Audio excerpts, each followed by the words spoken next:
Kickback. I'm really excited to talk about this because not only were you, I think, like by far like one of the most interesting and like kind of like you had the one of the best sort of studies on this sort of growth hacking thing. But also, I've just been really interested in the project. I've seen you kind of debut at a number of the different crypto events. You're doing a lot of really interesting stuff there. You've been kind of working with Meta Cartel as well. I've seen. So really excited to jump into this conversation. Makoto, thank you so much for joining us. Thank you very much for this opportunity. I'm excited to share all my learnings. I mean, and there are a ton of learnings. Like it's a really thorough study that you did. So I think before we start diving into that, why don't you tell us a bit about yourself? So how did you get into the crypto space? What were you doing before crypto? Like kind of give us a history. Yeah, so I'm Makoto, and I'm originally from Japan, but I'm in London since 2004, so it's almost 16 years. I was originally working as a database administrator in an investment bank, but I got interested in a startup back in 2006. I think when Ruby on Rails got popular, I started learning how to code, and I did first startup back in 2008. Found out that was the worst time to quit the stable job, But like that, I think entire financial fiasco. Like right now, so I left 6 months before that. That was an interesting experience. After that, I started working as a programmer for like 5 years. Then I got back in another startup idea, left it, did it for this time. I did form a company. I got initial investment, but didn't work out after 16 months. So I left and I started working in an insurance company. So that's why before this talk, I was talking about all the insurance stuff. The part of the reason I kind of have interest is because I used to work in an insurance company for 3 years from 2015 till 18. And that was for the small business insurance. It's one of the biggest provider in UK. And during that time, back in 2016, March or February, the company's CEO of the insurance company says, UK government wrote a report says distributed ledger technology. They don't say like blockchain or Bitcoin. Distributed ledger technology will change so many things. And he read the paper, but he didn't really get it. So he just literally wrote that line in an email to the company. He tend to send like some random stuff. So I read it and I said, oh, it's interesting. Because before when I've had a Bitcoin, but when you said digital money, it didn't really ring anything to me. But when they said distributed ledger is a database, because my background, I used to be database engineer, that kind of triggered interest. Then I started going to into the rabbit hole. You go to a bunch of events, start learning different flavor of blockchain, but I didn't quite sure what to do until I got into Ethereum. When I learned that there's some notion of a smart contract, you can code, and then okay, I'm a programmer, I can do something. So that's March, and I think first time I went to event in Ethereum London, that was March, April. And then at that time, again, I went to the event, but I think at that time, there's talk of the Swamp Team. And actually, Nick Johnson gave a small talk about ENS at that time. So first talk, he was already talking about, I think, ENS, I think. Yeah, that's the time he just started working on ENS. But then at that time, I wanted to learn a bit more. So during that event, I just talked to actually that meeting organizer, Stefan Twell, who was the DAO guys. So Ethereum London was one of the first Ethereum events. So if you go to meetup.com Ethereum, you actually go to Ethereum London. So we are one of the oldest prestigious meetup.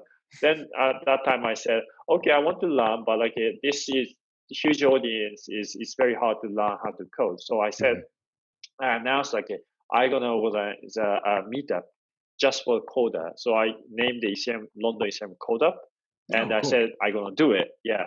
Then after that, for about a year and a half, I did it. About a year. I did it every 2 weeks. Okay. Because because And that's another story that, were you like yeah. learning like did you were you already a code like were you already coding Solidity contracts in that at that point, So or were you kind of using the meetup to learn? yes.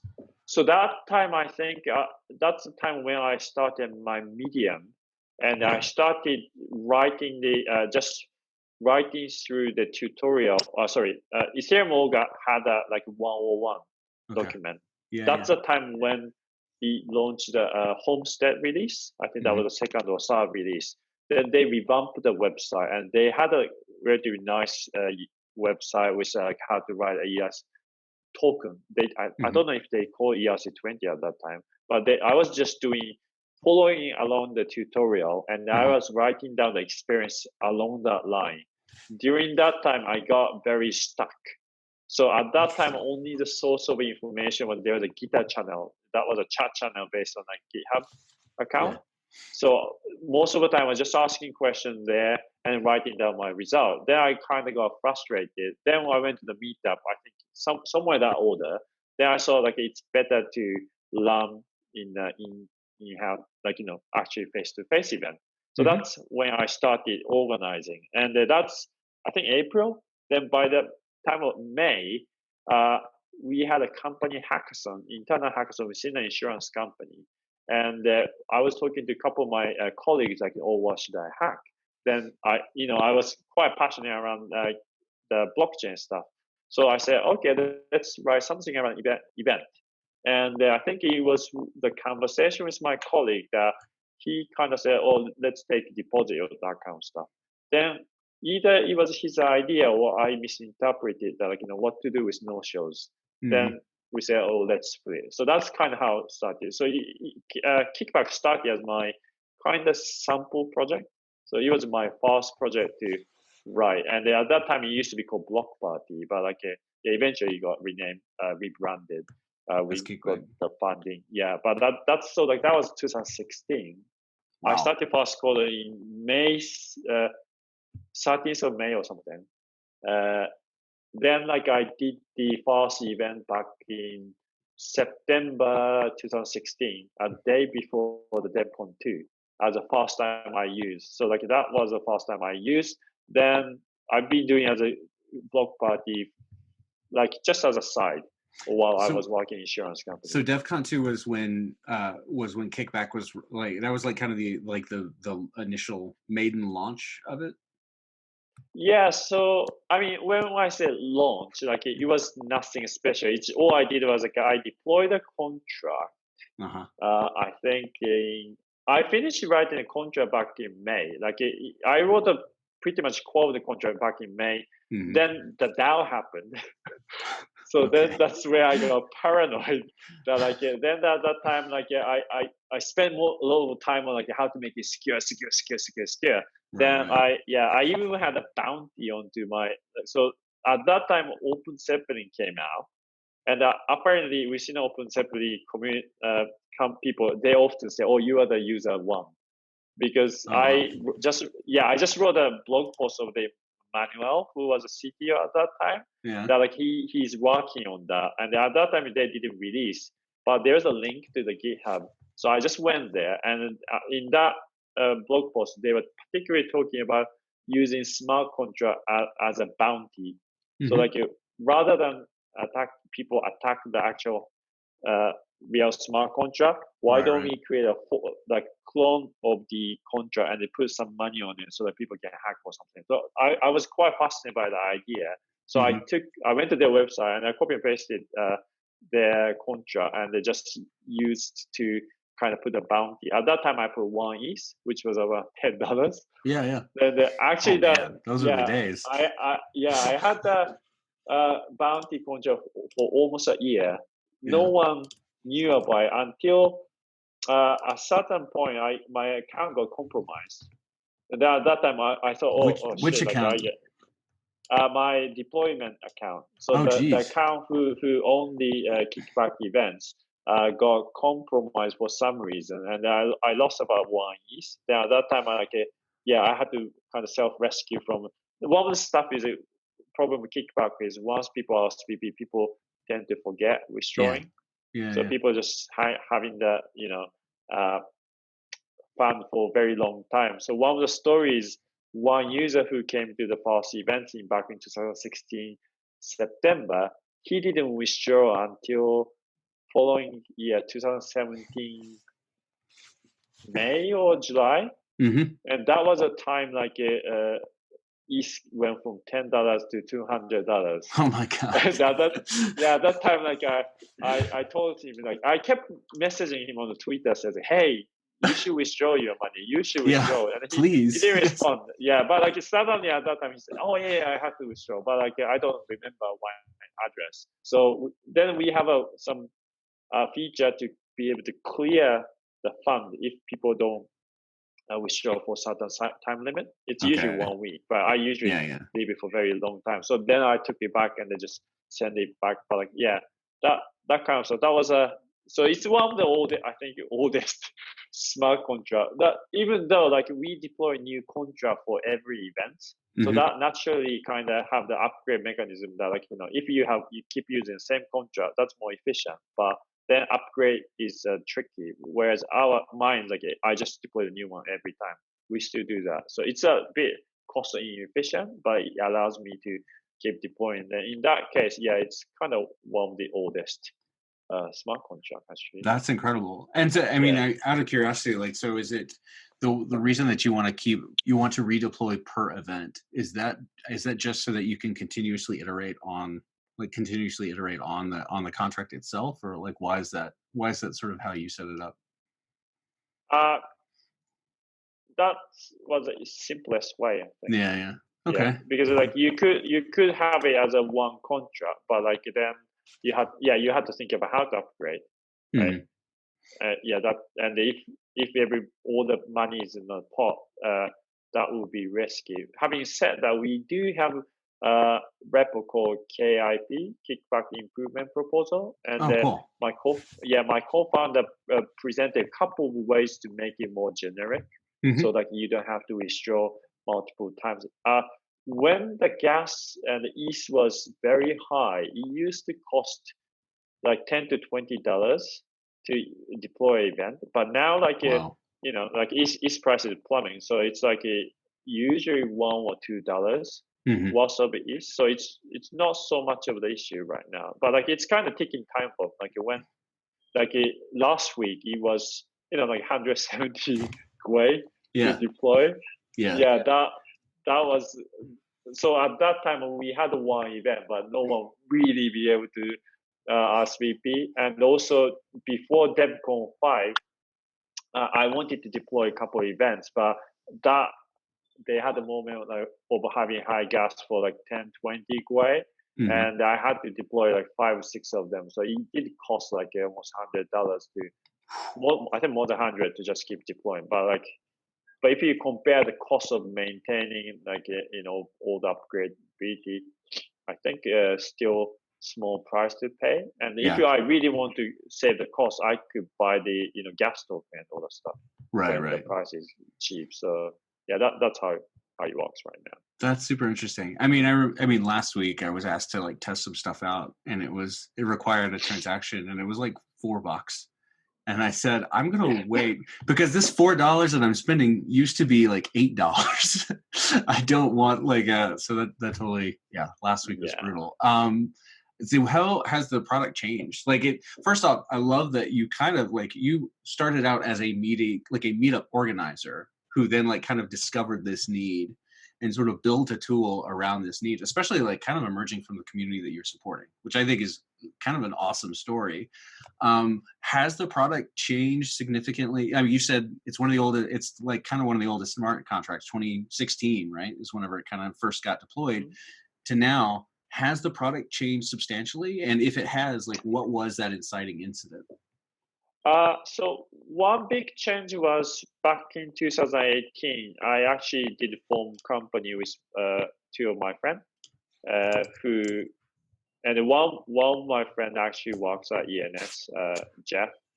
So when we created one of the big change, apart from we also rebranded from Block Party to Kickback, because there are some other company in States, they had a very they suddenly started very similar name, Mhm. and people get confused, and like some people DM'd me like, "Hey, I want like the block party token." What the hell is block party token? But turned out there's some similar names, so we just decided, and we didn't have much budget, so we just decided to rebrand to Kickback, which now I think it's a pretty good name. I think it's a great name. That yeah, It's a good and find. yeah, and so first big change was until that time I used to hand deploying every time by myself, which Mhm. was very painful. That Mhm. like you have to go to truffle command line deploy, Mhm. and I used to save the gas cost. I think I used to just run it and then leave it for the whole night, and then also like I used to like deploy Saturday. That was a cheapest time. Mhm. Yeah, and the one big change and is that like before, but like at the same time, it was just like smart contract and the front end, so everybody could just fork that and use it. But currently, it's changed. So when we did the re-architect, we split into we added server layer. The server layer contains users' private information such as Mhm. email. So one of the stuff is email. Meetup app has to have notification issue feature to send email about reminder all the stuff. So that's that Web2 aspect you kind of need it for Meetup app. So we created a backend to store the uh, private information and added a email functionality, and also before. So one of the bottleneck is when you when you RSVP, the user pays, right, to Mhm. gas RSVP. And when you withdraw, likewise. But we have admin has a feature called finalize. When you finally figure out like, oh, how many people attended, who's not attended. Mhm. Where we used to send the information as a list of arrays, addresses in our array, Mhm. which has a linear uh, gas cost. Right. So like To check each. linearly, the gas cost included. Yeah. So when I had to run the script, I had a like it was one thing is like you really become gas conscious. So Mhm. I had a lot of script to check like how much it's costing. So like it gets, I think, if like a gas one block is like 7 or 8 million gas. If Right. you go above that, you can't really deploy. So we already had a bottleneck. Like probably you can't scale more than like 400-500 Mhm. users. But Mhm. then like my co-founder changed to use so-called bitmap, which have the bit information of like all the Mhm. people. So like you have a bitmap of 256 people in one slot. So now Mhm. it gets very efficient. So that's second big change. So like around 2018, we did a big change of re-architecting and making it more efficient. So like you can host any events. Then another change was last year. I think during the 2019, yeah, we integrated a ERC20 token. So the Mhm. main purpose is to do DAI integration, so like people can stake in DAI. That kind of came from the fact that I constantly got kind of not harassed, but like chased by the maker team, especially like Mariano Yeah. Conti. He kept saying like, oh, when die. I When didn't die. see the yeah, I didn't see the point of using stable token because most people are still in the Ethereum community. If you want to get DAI, it has one extra step, right? Right. So you have to do the token approved. Then RSVP is one extra step. Then also most of the time people has to buy the stable token. So from Right. the usability point of view, it's a degraded user experience. And also like I had one story that back in 2017. So when the first ECCConf in Paris, Mhm. we did a lunch event. And at that time, I think we only had 7 people RSVP, and everybody put one ETH, and only 4 turned up. So we got like a kickback of about 0.4 ETH, Right. Right. which was like just a couple dollars, probably $3-4 at that time. Then 3 months later, it suddenly became ETH price, became 20x. Right. So suddenly it became like a fortune. So that kind of like fun story, you can't tell if it's stable token. So I wasn't that keen, but back in 2018 May, that was the first time East Global used for the hackathon in East New York. Oh, gotcha. Yeah, that was a Nice. time like we had like 300 people used, Mm-hmm. but then like for the hackathon we put the stake relatively high for like $20. Mm-hmm. But during that time, its price got surged, and suddenly it became like $50. Then the knock-on impact is suddenly the risk of the smart contract got increased. Right. It's now like if there's a bug, I am the one who's liable for it. Then I can, oh yeah, actually, yeah, it's good to have the the stable. Yeah, stable coins. So that was the last big change. But now like Was yeah, it that's 300 at ETH New York? Was that the largest event that's run through it, or was ETH Denver larger? December we didn't use for the December event itself. Okay. That's I think I think they use Formatic for staking. Yeah, Formatic. Yeah. And but we used for DAO Fest. I think that was like about. That's right. People. That's what it was for. Yeah. A lot of people showed up for DAO Fest, right? Yeah, it's about 100 people, so that was good. So I think the highest is just around 300 people. Nice. Yeah. Very cool. Like, have you ever tried exploring the meta transactions and like, because major cost of your operations is the gas cost, both on the user side and your side?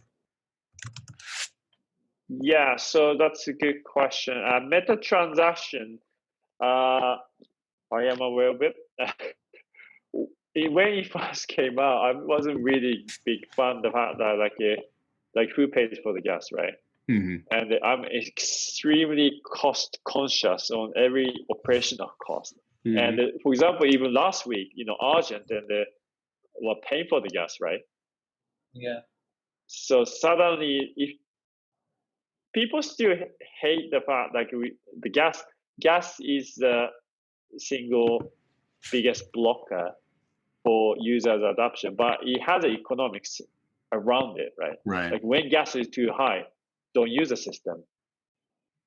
And if I completely take it out, I do worry the situation like last week. Mm-hmm. People often forget, but that happened. Probably this is a third or fourth time that happened. First time CryptKitties, second time like F exchange or something. That's 2018 May, and 2000 So it happens 3-4 times. So when this surge happens, meta transaction probably most of the time it might fall down. Like if you don't have any limit, then you either go for broke.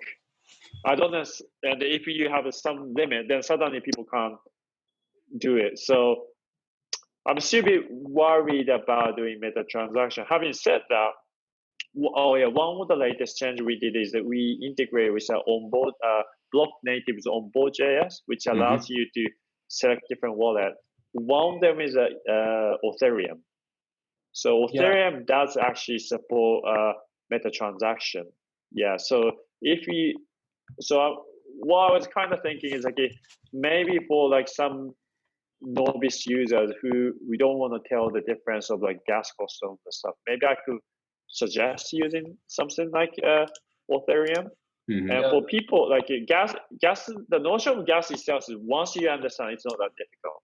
It's more about explaining to the new user. Then if I kind of recommend that option, probably that would be okay. I'm still slightly worried. And also I think if it's DAI only, DAI has a way called permit, which allows you to do something like that for, running the transaction for other people. So that's technically possible. For us to do, I'm still a bit worried. And also like, which gas network to connect to, that kind of stuff. But we should, but we haven't done it. And for people who struggle, there's an option. That's the kind of question. Answer to you. Yeah. Interesting.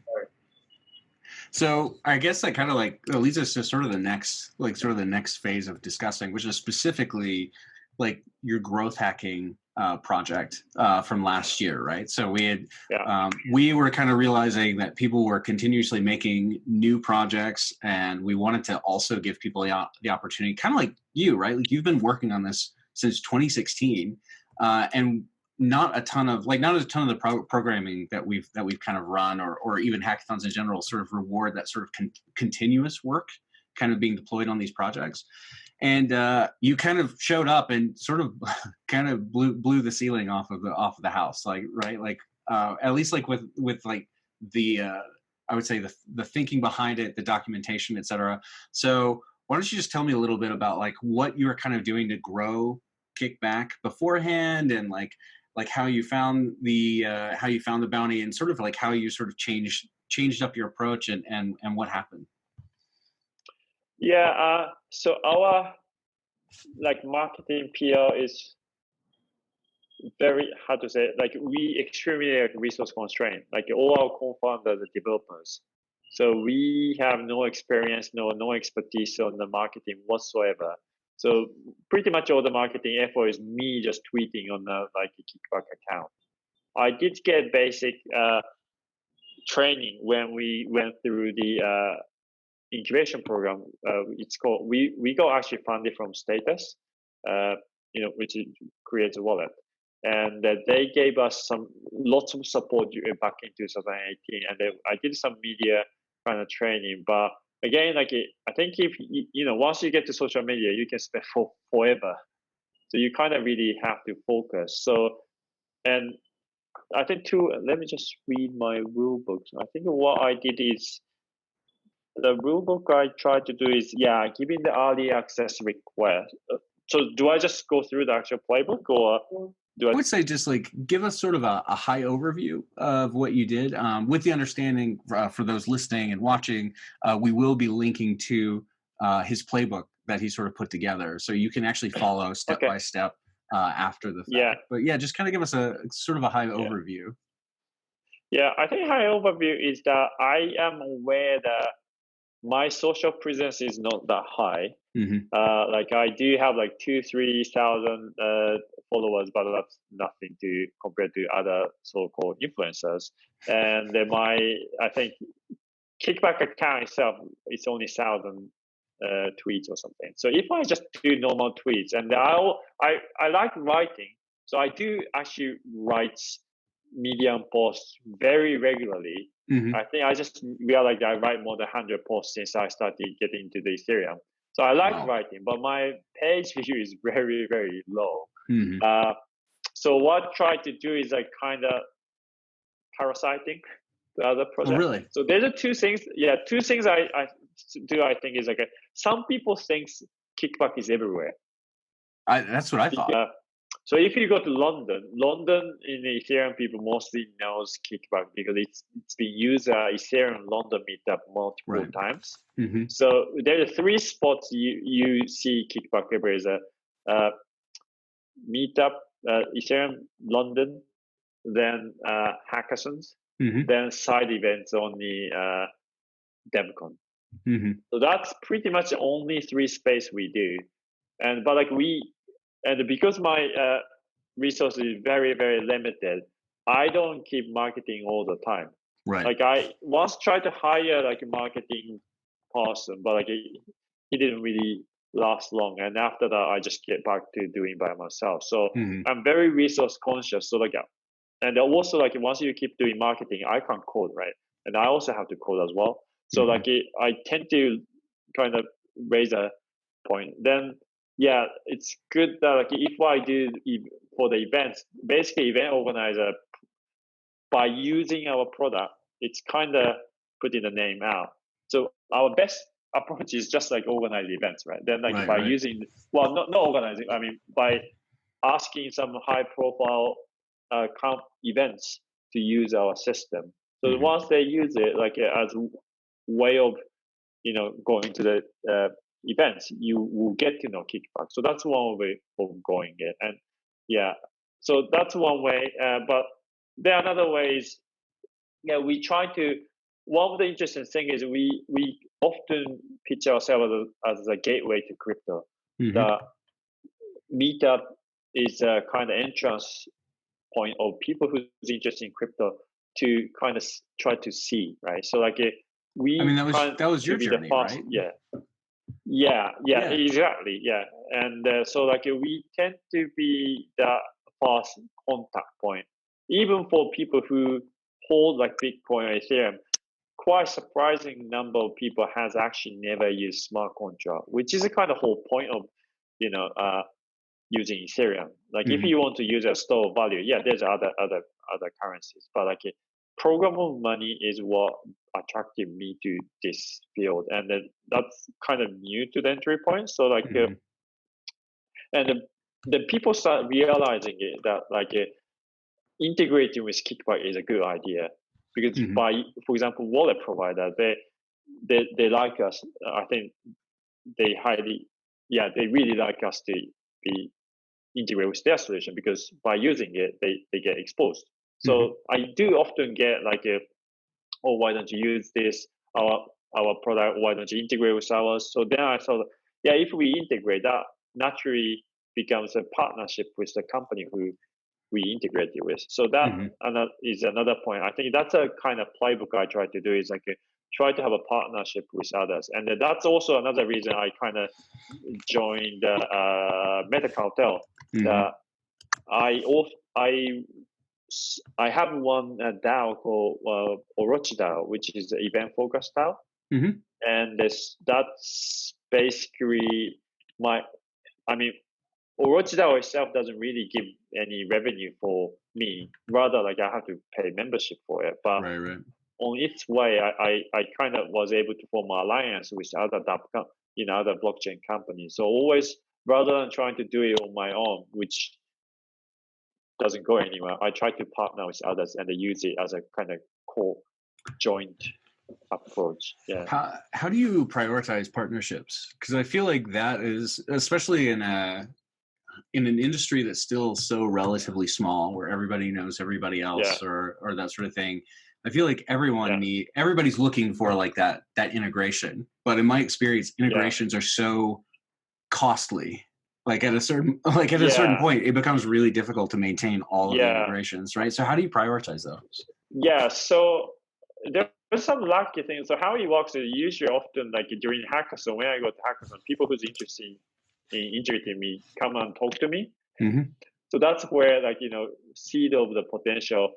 For example, prime example is the Ethereum. Like Ethereum team, I kind of first really got to know them in I think East Denver last year. Then like in May when I went to East New York, I went there as a representing ENS team, but they came to say, hey, we did the integration with Kickback. But they came to ENS because Ethereum supports ENS name as a login name. So he qualified for our prize. But like then he showed me like, hey, I integrate the Kickback, Ethereum into Kickback.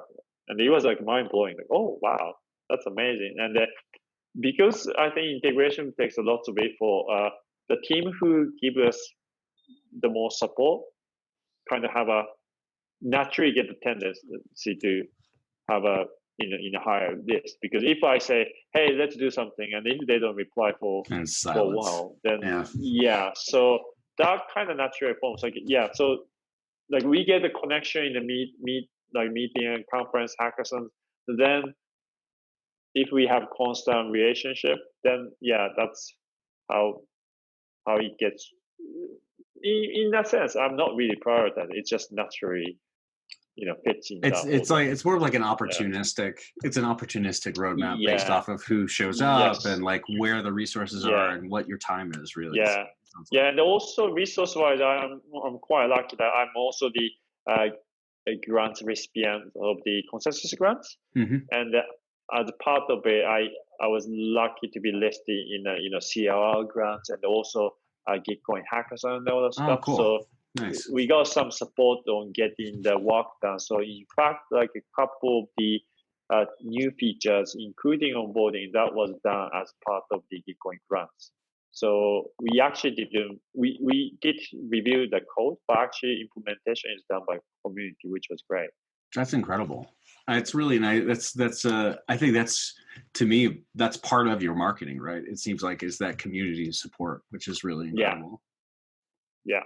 Huh. What you tried through the hackathon, the growth hacking hackathon, do you mind like just sort of summarizing that? Like how did you decide to work on these things over 15 days, and then how did they turn out?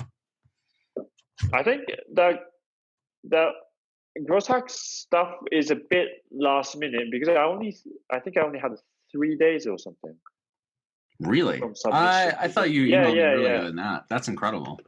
Well, I emailed you like a couple weeks before. Mm-hmm. Then at that time I was in the middle of bug fix. We had the biggest bug, so we couldn't really do something, but we happened to be able to fix just 3 days before I think Istanbul or something. So like, right.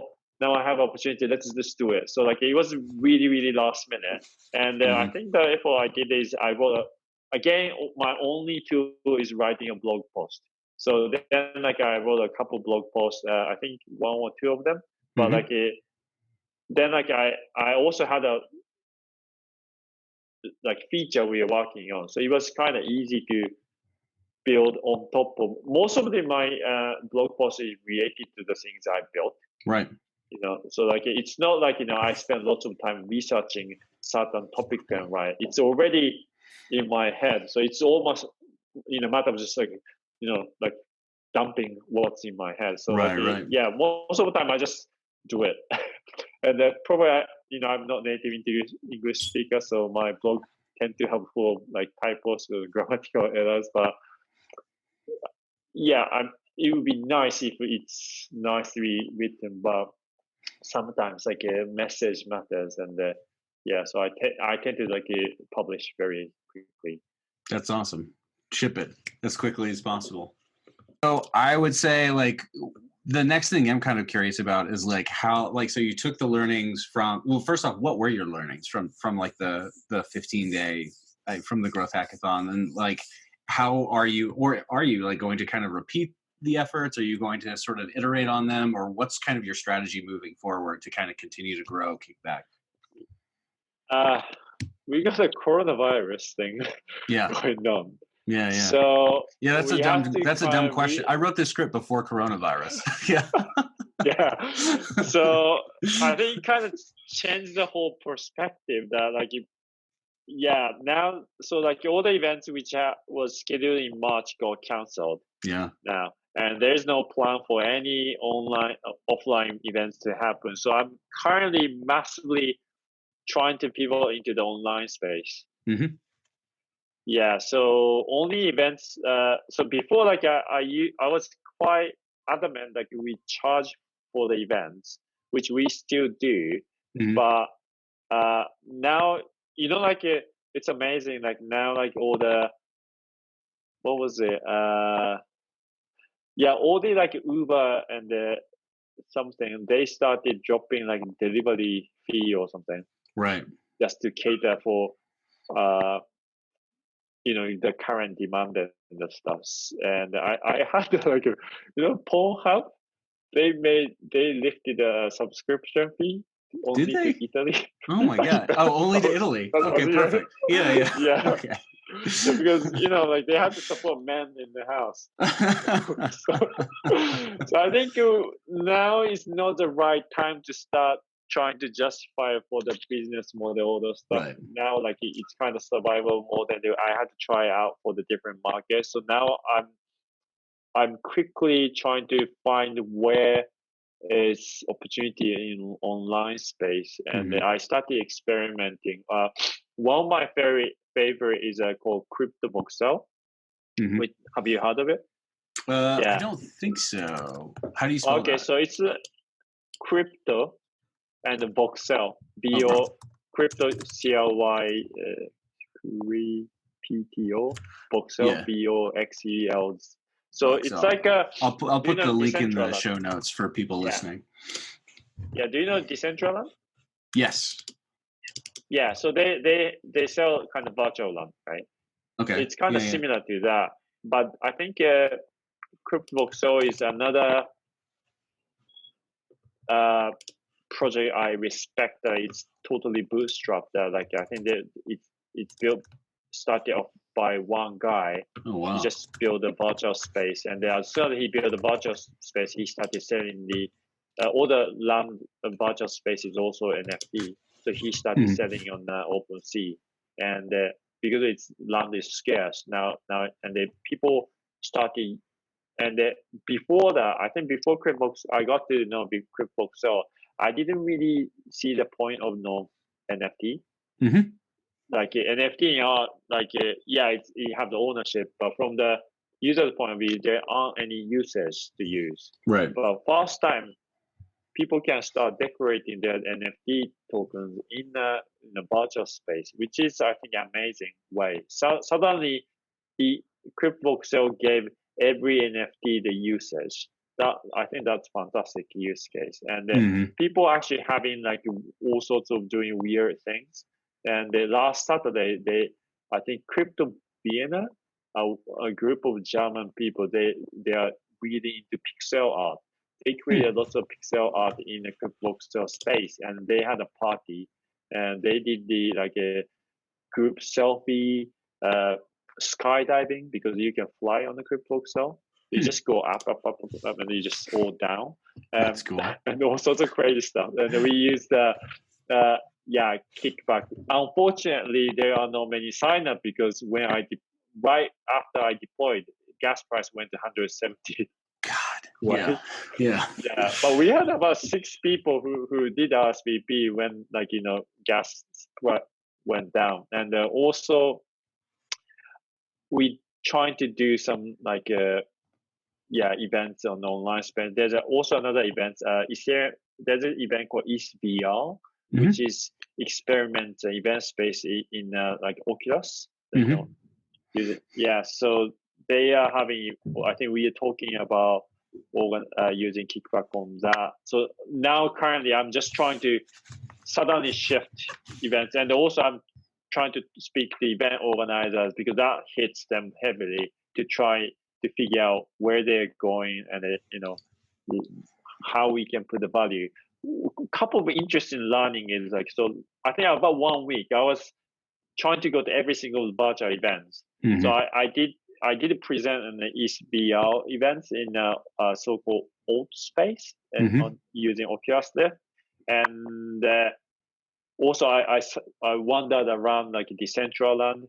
Interesting thing is, so Kickback is limited to physical. Like Kickback makes sense for the physical events when a venue space is limited, right? Right. So one of the thought is it may not add any value on online events when space is infinite. But I'm still not sure if we can add any value. But a couple of interesting things by actually attending is first, virtual events has also capacity. For example, you can't have 100 people in a Google Hangout. Right. And some of the virtual space, the more realistic it looks, it uses lots of rendering power. So if you have 10 or 20 people in one space, people can't process. Right. Yesterday, I went to Crypto Mondays event where it was also in a virtual space. And it was interesting that they actually took the 3D rendering of their office space and they recreated that one. So it looks really like real space. But the speaker who was speaking suddenly went into coma because in a virtual coma, like a Matrix, when you get where they plugged unplugged you. Not like this. That exact same thing happened because while he was speaking, his Wi-Fi was unstable and his machine wasn't powerful enough. And to try to render lots of people in one small space, suddenly the speaker got oh my god! So some of the physical space actually has virtual space actually have a limitation. That's one learning I learned, and also most of the virtual space, especially crypto virtual space, is currently empty because it's still started. The land is massive. There are many people. So until you coordinate, you actually don't meet people at all. So Interesting. so they might, but like it's very, I think it's hard to charge for the events because there's no sort of access control, right? Right. Like you can't stop anyone to get it in. So what I'm kind of thinking is rather than kicking out for people who did come without RSVPing, how Right. can we add value to the people who are like, anyone can. So in the real world, we had a problem called party crashers. Mm-hmm. There are always people who don't RSVP but just turn up. Right. And unless organizer just kick them out, which sometimes becomes very unpopular, they don't do it. That happens in real world as well. So now my thinking is how rather penalize for people who don't come. How do we incentivize people who decided to commit early? So Mm-hmm. I'm kind of exploring that field. So like, yeah, it was good learning of how to reach out to the people, but now suddenly I have to throw it away and I have to think from this, like, step one, like, okay, Yeah. I'm definitely can use the same like learning, which so it's not wasted, but suddenly I think the market I'm trying to go suddenly just disappeared. Right. That's the situation we have right now. Jeez, man. Yeah. So, I mean, out of curiosity, something that I've noticed just from running a whole lot of online events, and I'm curious to get your opinion on this, is that I think online events are very like ephemeral, right? It's really interesting to see something where I've planned a ton of in real life workshops, like design sprint workshops, and now I'm having to plan more and more virtual workshops, design workshops, where people come in and we ideate, etc. And it's fascinating how the change from digital to real world is, because it feels a lot more, even though it's the same method, it's the same expectations, etc. People expect to be able to like come and go a lot easier. People expect like there's less continuity. So like if we're running like a 2 or 3 day workshop, like some people will just kind of like, they'll be there for day one, but they can't make day two. And then maybe like and it's a fascinating sort of thing which is, I think it's double-edged, right? Like on one hand, it makes people who, I'm glad that more people can show up and participate. On the other hand, like sometimes you count on that continuity to add value to the event, right? Like you count on people who are there on day one to come in on day two and say like, oh yeah, that thing that we talked about, like we're building sort of a communal language and communal sort of semantic buckets that we're sort of going to be drawing from. I'm curious if you've thought about Kickback from a perspective of like not a single event, but like a continuous sort of like a multi-stage sort of online piece. Yeah, that's always in my back of my mind, because when I did a second startup, it was like a video education startup. Oh, cool. Yeah, that was back in 2013, 14. So do you know MOOC, like massively online? Yeah. Online courses. Yeah, so when that came out, like Coursera, Udacity, I got hooked into that environment. But commitment had an issue that majority of, I think, the average like dropout rate is 90% or something for most online courses. So, and I had a difficulty completing. So I created a kind of video curation platform to kind of slice and dice key pieces and put them together. And when I tried to test run, I had a problem. Like I wanted to bring to the series of users to try, but no one lasted for more than 3 weeks. Now, at that time, I had a similar idea of like, why don't I commit money in the beginning and only the person who continue will do, which I think can be done with current format completely fine. Right. Like rather than saying like all we do is like rather than hosting the event says just for today, just say like for next 10 weeks. And here is rather than proof of attendance, is more of a proof of completion. Proof of completion. That's interesting. Yeah, and that could be, or like that could be applied for it. And often people say like maybe Kickback could be the generic like staking protocol. Yeah. Like more casual way, not like something you do need another blockchain or something. It's But like, it's almost like yeah, like Sablier is like streaming payments. Like I want something that's like streaming accreditation, where it's like you don't just get credit, you don't just get like the contract where or the I don't know, like the here's the thing that verifies that you did this one thing. Like I want to know that someone like has showed up consistently and like done XYZ, right? Like I think that's how we're going to start really understanding reputation, because otherwise you just get a really cheap version of it where you endorse your friends and they endorse you, and it becomes LinkedIn endorsements all over again. Yeah. So that area is kind of interesting as well. Awesome. Cool. Well, I mean, I think to kind of like finish this off, first off, like, thank you so much. This has been fascinating. I've really enjoyed learning about the product. We asked kind of 3 following like kind of final questions to sort of get through. The first one is just like kind of asks from the audience. So are you looking for contributors, like user testing? Like, what should we ask sort of like the community to like come back to you with? So our front end is open. Front end and the smart contract is open source, and we do occasionally put bounties in the Gitcoin. In fact, we do have one bounty in the upcoming. Well, I think we just started today. Is it launched? No, yesterday. No, like Gitcoin has a new.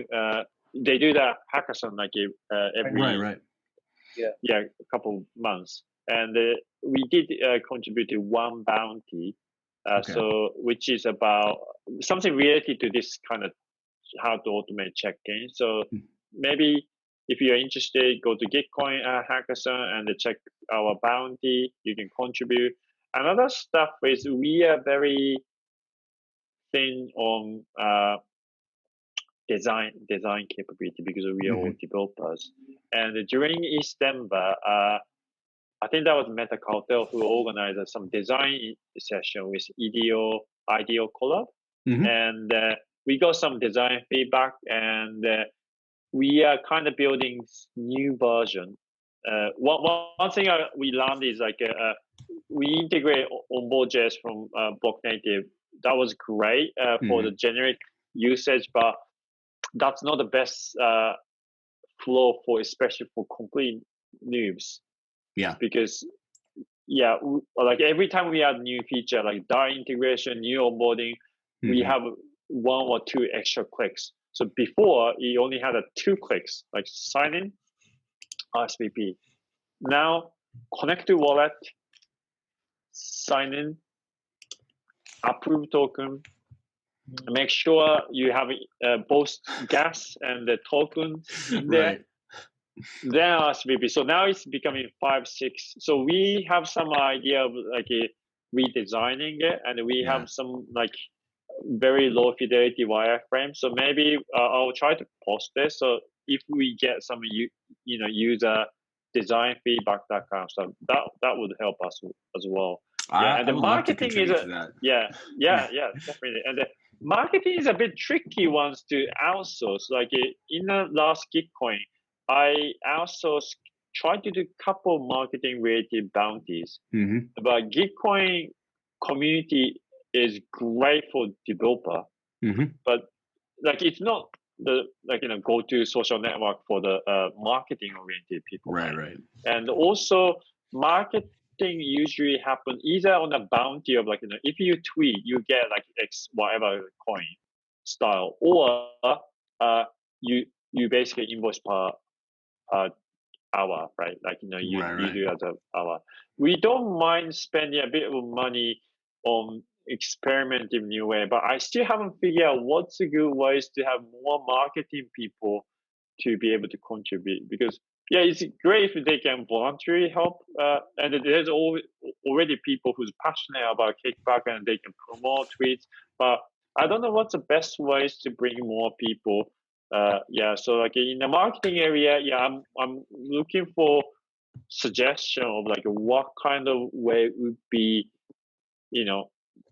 people can contribute if you are interested, and what kind of reward. We are very, very like stretched on resource, so we don't have abundant of money, but like what can we, but we don't want to, just like taker. So what would be the good relationship with community who's in marketing professional for contributing, help Kickback, and what kind of reward would be kind of fair way? That's like, yeah, I'd love to have some feedback. Interesting. Yeah, or like suggestion. Yeah. So marketers reach out with ideas on like essentially like ways to kind of continue to grow Kickback. Designers reach out for yeah.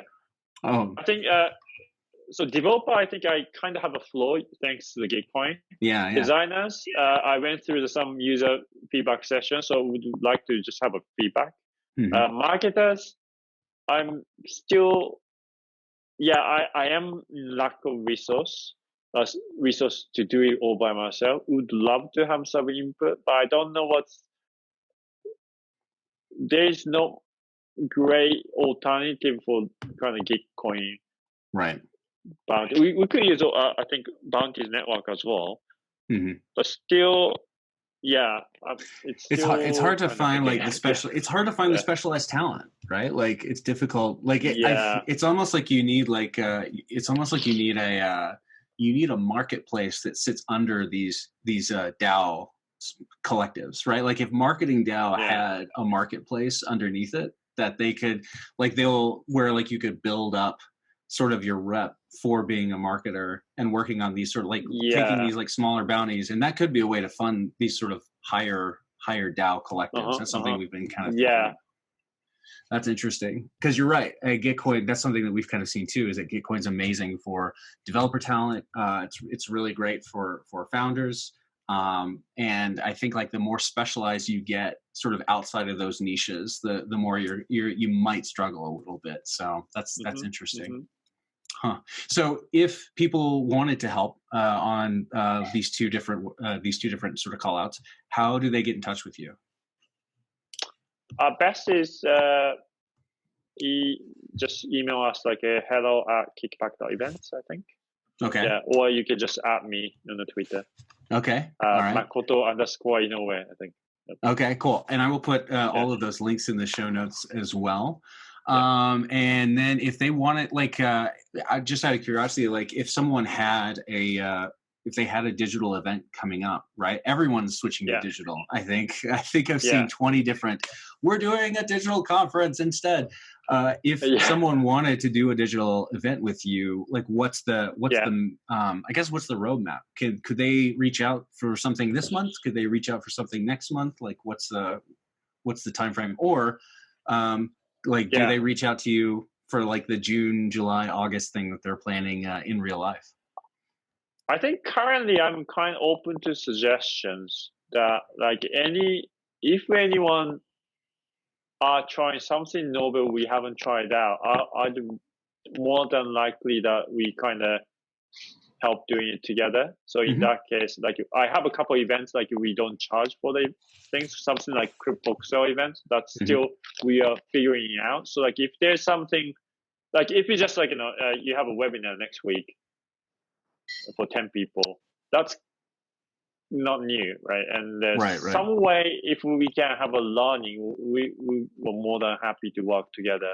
Yeah. Again, like it's kind of depend on resource. If we have so many projects working on right immediately, I might say no, but like it depends on the timing. But like I think that it's kind of idea driven. If you come up with interesting idea, because we want to, some of my friends said like we are kind of in a free events only, right? And the people often suggest, why don't you do the paid events and the stuff, which is low in the priority. But what he told me is like now Kickback is actually becoming a brand.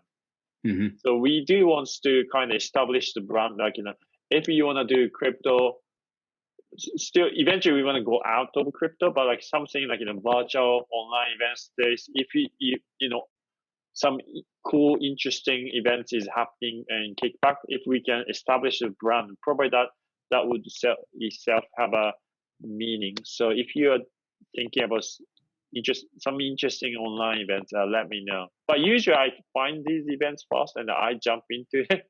Oh, okay. Awesome. So I'm always have a keen eye on all the online events. So if this idea, basically, audience, if you have listened to, if you've listened to kind of Kickback sort of whole structure, and you have a new or interesting way to utilize this, pitch Makoto is basically what it is. That's good. I like it. Yeah. You turn into a VC, man. That's awesome. Pitch Makoto. yeah. All right, cool. Because we want to start seeing like thousands of like online events, right? So to stand out, we have to do something else. Yeah. Exactly. No, I think that's a great call. I think it's a great call to kind of be. You only like. There's something that I've really been thinking a lot about lately, and it's just opportunity cost, right? Like the hours that you get today, you're never getting back. And no amount of money can get those back for you. So how do you decide? Like, how do you decide to work on this project or that project, and how do you prioritize it? And your online events so important to me. Yeah, your online events has to be better than Netflix, right? Otherwise, people just go to Netflix. Yeah, exactly. I mean, even Reed Hastings. Like my favorite quote from Reed Hastings recently was he said, like, we're not competing with HBO. This was before Disney Plus. He said, we're not competing with HBO. We're competing with Fortnite, and we're competing with we're literally competing with everything that you can do in front of a screen. And I think that's really important. I think it's really important to understand from a product perspective, right? Is that it's like the trash can problem. People, when someone's designing a new trash compactor, like they go and compare themselves to all the other trash compactors, but you're not competing against other trash compactors. You're competing against the trash can, the waste bin in the corner. And I think that's super important to remember, is that if you're throwing an online event, you have to be better than Netflix, which is a really high bar. Yeah. Awesome. Well, thank you so much for your time. This has been amazing. I really appreciate it. Again, I'm going to include all of your links down in the show notes. Please follow Makoto, check out Kickback, come up with amazing digital or online events that are better than Netflix to pitch Kickback, because I think that's actually, honestly, you should think about running that as a bounty. I would try to participate in that. That sounds amazing. Yeah. And then also, I will include all the links. Thank you so much, and have a great day.